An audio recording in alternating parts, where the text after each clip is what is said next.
Hallo, heute sind wir im Tiergarten Schönbrunn in Wien.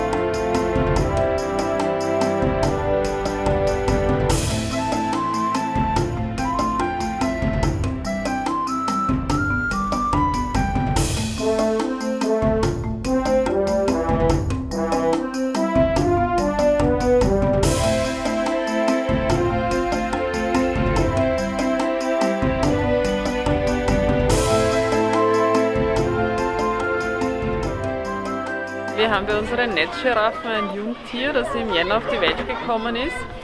Die Fleur, das Muttertier, war eine Erstgebärende. Sie war mit der Situation zunächst ein bisschen überfordert, hat das Jungtier eher auf Abstand gehalten. Das Jungtier war aber sehr fit, sehr kräftig und hat einen sehr starken Lebenswillen gezeigt. Und so haben wir beschlossen, Milch zuzufüttern. Die Amari bekommt Holstein-Kuhmilch, die sie sehr gut verträgt. Und sie entwickelt sich sehr gut. Sie ist schon ein sehr stattliches Giraffenmädchen, ist schon kräftig gewachsen und hat ein Gewicht zugelegt und ist auch ein sehr schönes Mitglied der Herde. Es hat sich eins der älteren Giraffenweibchen sehr bald um sie gekümmert, hat sie sozusagen adoptiert und sie verbringt eigentlich sehr viel Zeit an der Seite von diesem älteren Giraffenweibchen, an der Seite von der Carla. Wir haben hier Netzgiraffen. Netzgiraffen sind in der Wildbahn auch bedroht. Es ist hier das Zuchtprogramm sehr wichtig. Das wird europaweit koordiniert. Also es gibt ein Zuchtbuch für die Netzgiraffen, in dem auch genau geschaut wird, wo sollen Tiere nachgezogen werden, welche Tiere werden kombiniert, also dass auch genetisch da eine möglichst gute Vielfalt erhalten bleibt. Was da sehr interessant ist bei den Giraffen, ist, dass es in den letzten Jahren zu einer Umstellung der Systematik gekommen ist. Während es früher nur eine Art gegeben hat, die Giraffen mit 9 verschiedenen Unterarten, ist es in den letzten Jahren nun zu einer Aufsplittung zu 4 Arten gekommen.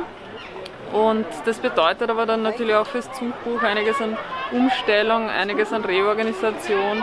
Was uns wichtig ist, dass die einzelnen Arten und Unterarten wirklich auch rein gezüchtet werden und dass es hier nicht zu Hybridisierungen kommt. Wie bei den meisten bedrohten Tierarten ist es auch bei den Giraffen so, dass der eingeschränkte Lebensraum immer mehr zum Problem wird. Der Mensch nimmt sehr viel Raum für sich in Anspruch und so werden immer mehr Tierarten stark zurückgedrängt. Es kommt nur noch zu inselartigen Vorkommen, wo dann auch der genetische Austausch nicht mehr so gut funktionieren kann. Auch bei den Giraffen ist das eben einer der Hauptbedrohungsfaktoren. Ja, unser Jungtier, die Amari, ist natürlich besonders attraktiv für viele Besucherinnen und Besucher, auch bei den Kindern sehr beliebt. Und auf dem Weg kann man aber sehr viel über die Biologie der Giraffen vermitteln, kann sehr viel Inhalt auch dem Besucher näher bringen.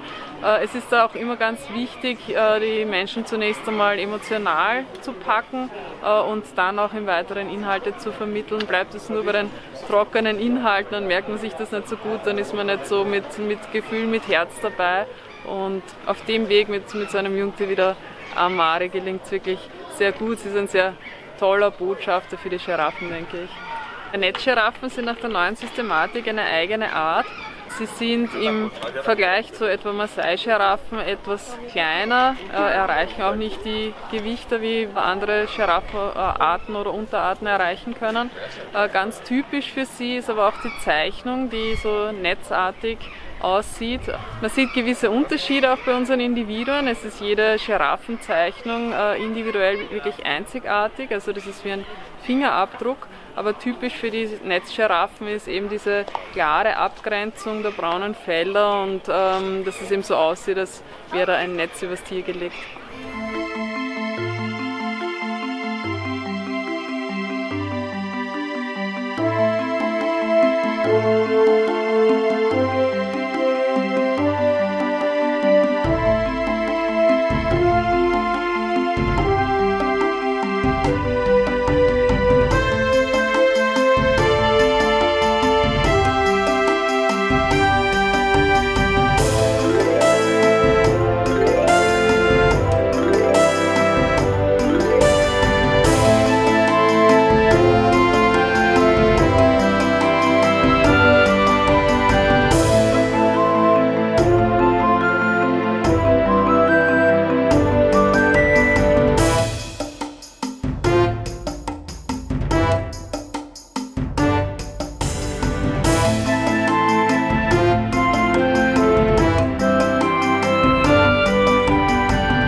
Schreibt jetzt eure Fragen in die Kommentare und vergesst nicht, dem Video einen Daumen hoch zu geben, wenn es euch gefallen hat. Damit ihr kein neues Video mehr verpasst, könnt ihr unseren Kanal kostenlos abonnieren.